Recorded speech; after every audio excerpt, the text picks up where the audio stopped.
তো ফুচকা তৈরি করার জন্য আমি এইভাবে আলু কেটে নিয়েছি। তারপর কড়াইতে পরিমাণ জল দিয়ে সামান্য একটু লবণ দিয়ে আলুটাকে সেদ্ধ করতে দেব।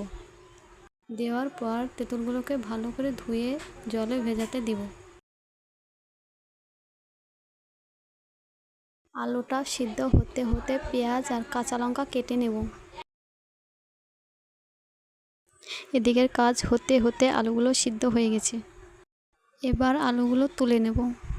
আগে থেকে কেটে রাখা পেঁয়াজ ও লঙ্কা, স্বাদ মতন লবণ, স্বাদ মতন লঙ্কা গুঁড়ো, সামান্য একটু গুঁড়ো জিরে, পরিমাণ মতো সর্ষের তেল, ভিজিয়ে রাখা ছোলা দিয়ে আলুটাকে সেনে নেব। এবার কড়াটা বসিয়ে তেল দেব।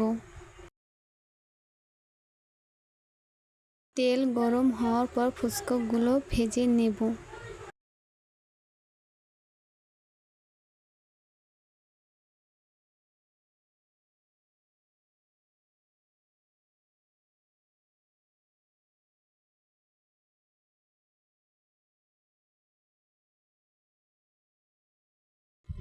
ফুচকাগুলো লাল লাল করে ভেজে নেব।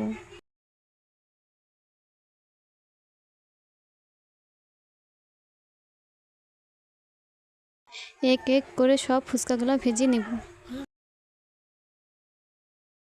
সবগুলো ভাজা হয়ে গেছে। ভেজে রাখা তেঁতুলগুলোতে স্বাদ মতন লবণ, স্বাদ মতন লঙ্কা গুঁড়ো, সামান্য একটু গুঁড়ো জিরে,